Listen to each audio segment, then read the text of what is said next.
We're going to take a look at the ending where each side has a single pawn and the pawns are blocking each other like this.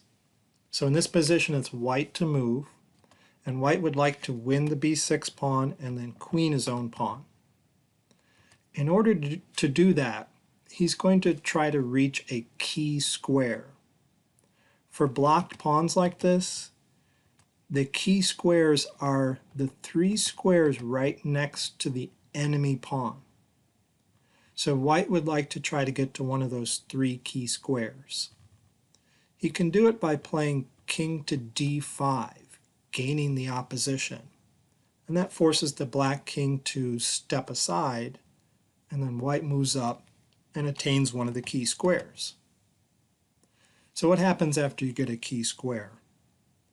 Well, then you push the black king away from the defense of his own pawn and you win it. And it's not hard to do, it's almost automatic. You do it by a process called outflanking the enemy king. So in this case, the black king can move somewhere, doesn't really matter where. White heads toward the pawn. Maybe black tries to stop progress, guards his pawn. White moves up to d7 perhaps. Maybe black falls back. White attacks the pawn. Black has to try guarding the pawn here. But then the white king moves to c7 and the black king can no longer stay in contact with his pawn. So he has to move up to a8 and then white wins the pawn. Now when you win the pawn, notice that the white pawn is on the 5th rank. When it's on the 5th rank, the key squares are here. And we discussed this in an earlier video. There's a link in the description if you'd like to watch it. But once you get to a key square, you're going to be able to queen your pawn. Let's look at another position. Okay, in this position it's white to move, and again he's trying to get to one of these three key squares. Okay, he can do it. He can move to g4.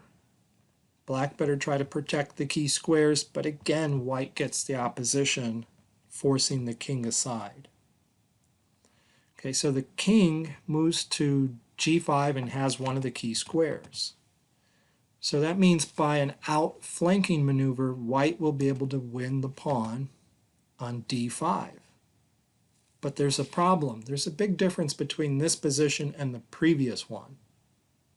In this position, the white pawn is only on the 4th rank.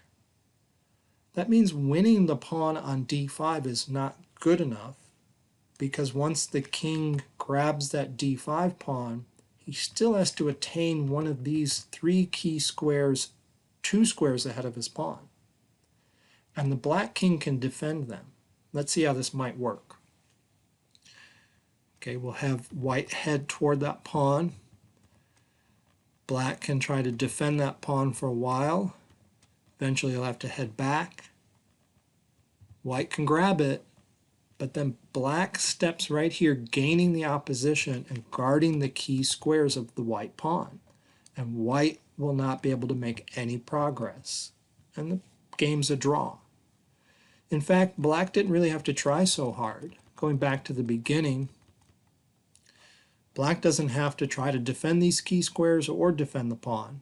He can reason, well, go ahead, take my pawn.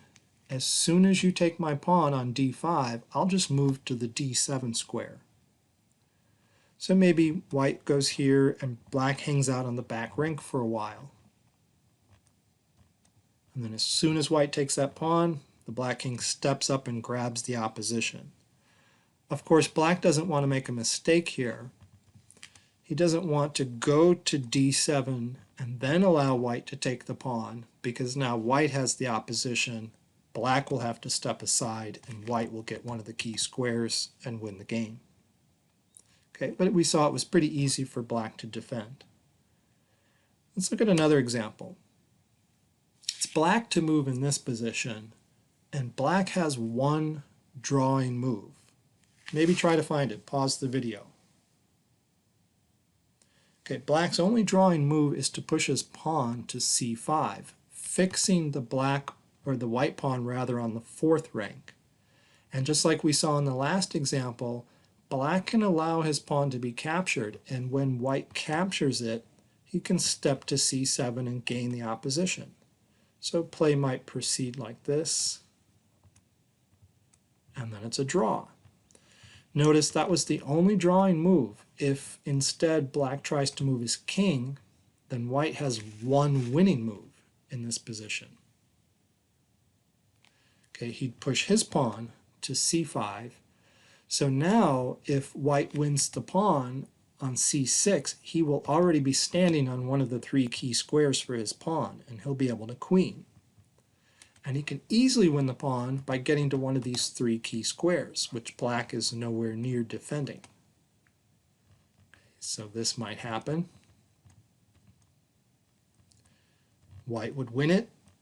Black gaining the opposition doesn't mean anything. If your pawn's on the fifth rank, you're already on a key square. If we move to the side, white can push his pawn, and you remember from my last video, white can push his pawn forward. I call this stabbing the black king, putting the pawn right there facing the black king, squeezing it out of the back rank. Then you can move up and escort your pawn to a queen. Okay, let's look at one more example of these key squares of a blocked pawn. This is from a game I played online. I was white. My opponent is to move, and I want you to notice there's a lot of blocked pawns here that are stopping the kings from getting through the position. The black king can't pass these squares that are guarded by the white pawns, and the white king can't pass these squares guarded by the black pawns. So if the kings are to get to the other side and make any progress, it's going to happen over here on the H file. Okay, and we've got a couple of mobile pawns here. Well, in this position, with the move, my opponent made a big blunder. He moved away from the pawns. He played king to e6, and that allowed me one winning move in this position. Pause the video, try to find it. Okay, the one winning move that I played was h5. It's not hard to find. It's the only move that seems to even be an attempt to win. Okay. My opponent took. I moved to h4, and my opponent resigned. Okay. And the point is, he can't really come back with the king in time. I'm going to take his pawn back, and notice I'm on one of the key squares for this pair of pawns. For that locked pair of pawns, there are three key squares here. There would be a third if there were an H, or rather an I file over here next to the H file. But I'm on one of the key squares, and so I'll be able to outflank my opponent's king and win this pawn. And it doesn't matter that my pawn's on the fourth rank, which has key squares here, because these other pawns on the board make a difference. So play might continue like this. I can even abandon my f pawn and just queen another one. Okay, you can check for yourself that after king to e6, h5 is winning, and there are no other moves black could have made to save the game. So you can analyze other moves besides taking on h5. You can also try to see what happens if black didn't move to the left and he stayed over here, maybe on the g file. That would have been a drawing move. Okay, let's move on to a new idea. Let's look at this position. Okay, this position is an example of a tactic called the trebuchet. A trebuchet is an old medieval catapult device with a big arm. And I don't know exactly why this is called a trebuchet, but I'll try to make something up here to give you a metaphor to think about. In this position, white is trying to win the black pawn and queen his own. But black's trying to do the same. He's trying to win the white pawn and queen his pawn. It's white to move, so he's going to win the race. But he has to be careful. When the kings are trying to go after each other's pawns like this, there are a couple of corresponding squares that are very important to note. They're here and here. And there's a rule. Don't step on one of the corresponding squares until your opponent does first. Let's see what would happen if white goes wrong.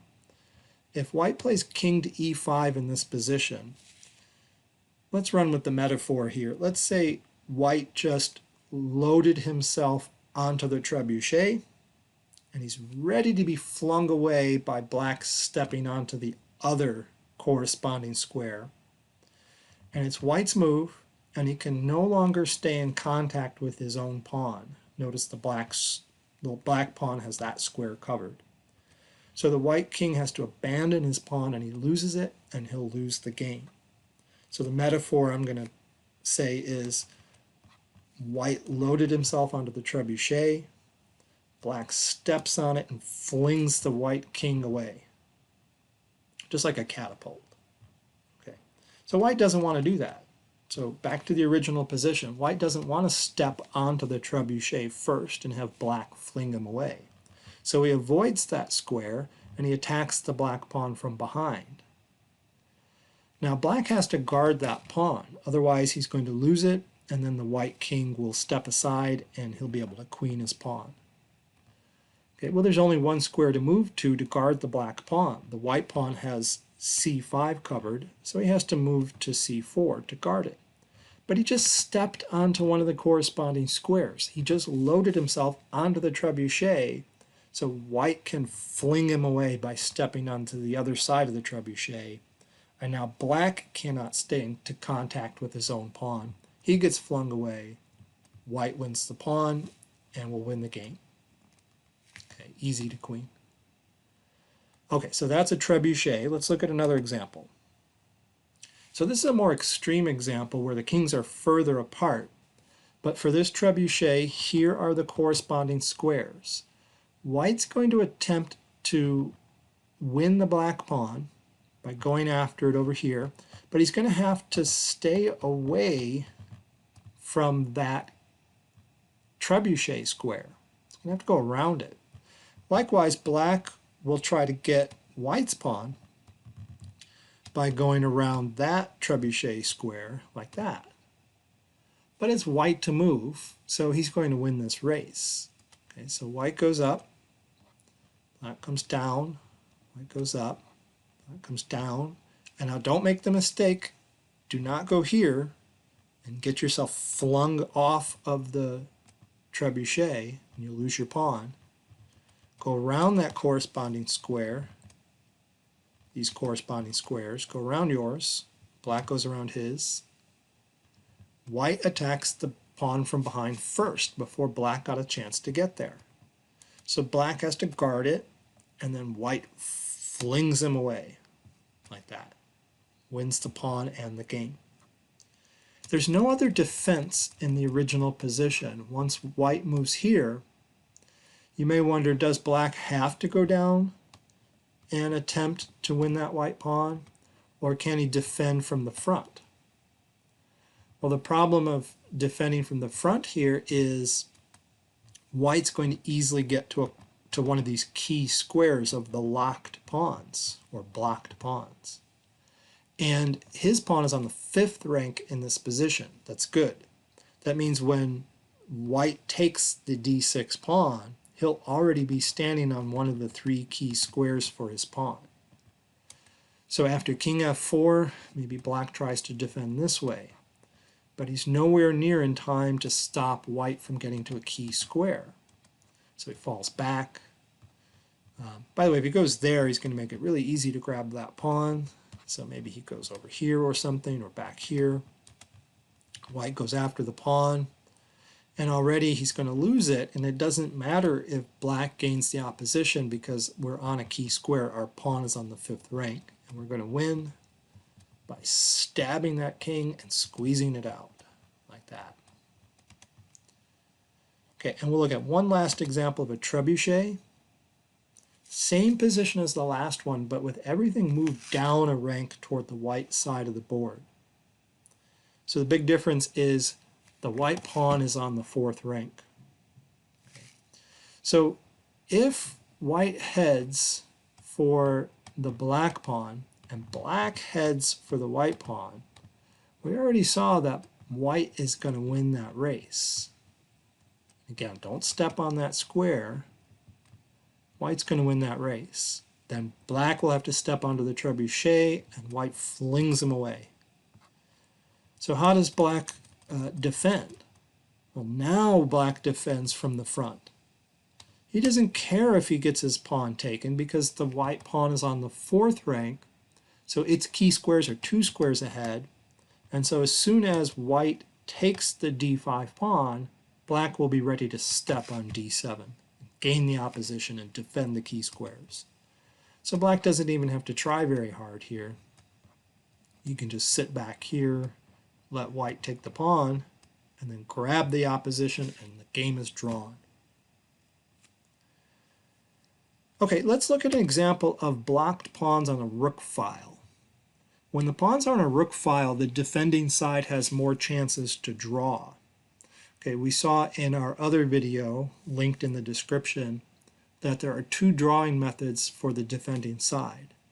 Black can draw against a rook pawn by either getting into the corner where the queening square is and stopping it that way, or by trapping the attacking king on the edge of the board in front of his own pawn. And that's what's going to happen here. It's white to move, and let's see what white's trying to do.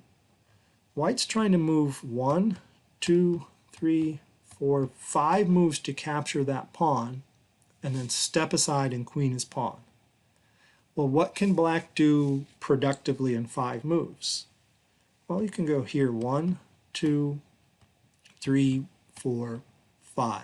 There are different paths he can take, but he can arrive at that square in 5 moves just after white has taken his pawn. And if he arrives on c6 when white takes the pawn, then he's got that sideways opposition, and he has trapped the white king in front of his own pawn, and the game will be drawn. So let's see it play out. So white heads toward h6, and black gets ready to trap him.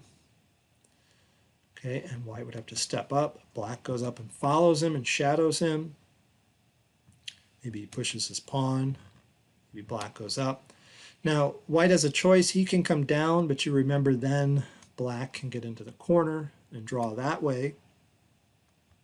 Or white can stay in front of his pawn, and black can trap him there. And eventually white will have to push his pawn, and black will stalemate the white king. Okay, let's see a very similar example. This is the same position, but I moved the black king from a2 to b1 and the white king from c5 to d4. Well, let's count moves this time. So white has 1, 2, 3, 4 moves before he can capture black's pawn. And let's see what black can do productively in 4 moves. Well, he can do 1, 2, 3, 4. Unfortunately, that's not close enough. The black king can only make it to f5 right after white captures the pawn. So he won't be able to gain that sideways opposition. So let's see it play out.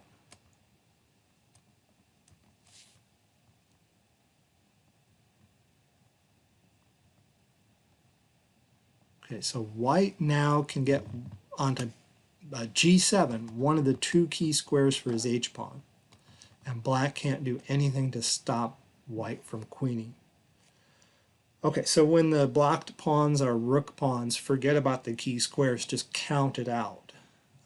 Look at how many moves it takes to capture the pawn, and look at what the defender can do productively in those moves. Okay, let's look at one last example of blocked rook pawns. This is a very tricky position. White is to move and draw.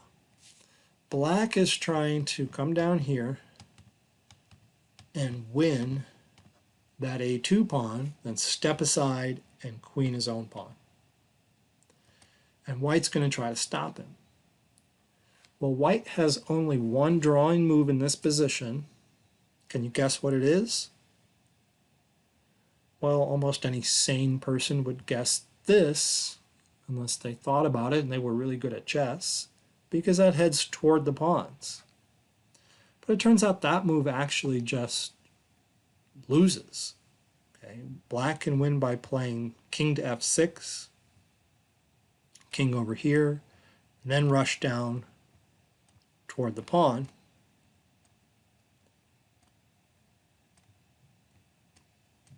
And it doesn't matter whether we go here or here.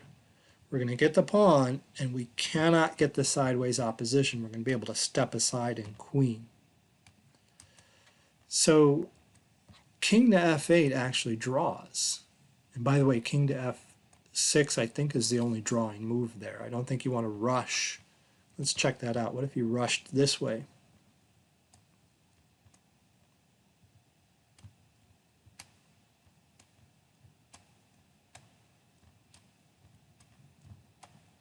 Yeah, white would be able to draw in that case. So back to the beginning, king to f8 is is losing, but only if the black king goes to f6 and then heads down this way. So it's very delicate. It's not as easy as just simply counting. So what's the drawing move? Well, there's only one other legal move, and paradoxically that draws. Okay, think of it this way. If you move to f8, like we did originally, then you're going to always be above the black king like this, north of the black king. And then when the black king takes on a2, the white king will be too far north to get down to the c2 square. But if you go to h8, then you'll be able to follow along this main diagonal here and get to here in time. So you'll be kind of coming from the right side rather from the top down. So let's see it play out. There are different paths black can take, but you can check them all. Doesn't really matter. You'll be able to get the sideways opposition, and the game's a draw. Okay, let's look at one last idea in this video. We're going to talk about the use of a decoy. Now, in a king and pawn ending, an extra pawn usually, but not always, will win you the game. And sometimes the attacking side can use the extra pawn as a decoy. What that means is the white king here can actually abandon his pawn and let black capture it, but black has to waste time in capturing it. So the pawn is used as a decoy while the white king runs over here and wins the c6 pawn. So let's see. King to f3, maybe here, maybe here. You can check other possibilities. Eventually white abandons the pawn, the black king will take it, and then we'll run over here and win the other pawn. And we're going to queen. There's nothing black can do about that. This is easy. There's multiple ways to win. If black tries to come over here and guard his pawn, like this, well, we can just push this pawn. This pawn can still be used as a decoy. Black's going to have to deal with this before it queens. And then we can run over and grab this pawn. So it's very easy to use a decoy like that. Let's see another example of a decoy. Okay, we're going to use the f4 pawn as a decoy, but black might still have drawing chances if the other locked pawns are rook pawns. Let's see what happens. So white's going to run right over and try to capture the a5 pawn. Black better hurry up and take the f4 pawn. Now black has to head back towards the corner, but white blocks him out just in time, keeps him from getting into the corner and attains one of the key squares, and the pawn will queen. So white wins that ending. But let's change it just a little bit. In this example, I've moved the pawn and the kings up one rank. Okay, let's see what happens if white runs for the pawn this time. Looks very similar. Black heads back toward the corner as quickly as possible. But this time the white king is not in time to stop the black king from going to c8, okay, which guards both key squares here. So either white has to move to a7 to keep black out of the corner and allow black to get the sideways opposition, which is a draw, or white can push his pawn and let the black king get into the corner, which is also a draw. In fact, that's a stalemate. Okay, so those kind of positions with a decoy pawn aren't as powerful for the attacking side if the locked pawns are rook pawns. It depends on the placement of the kings and the decoy pawn. So you have to actually count it out and analyze it carefully. Okay, thanks for watching this video.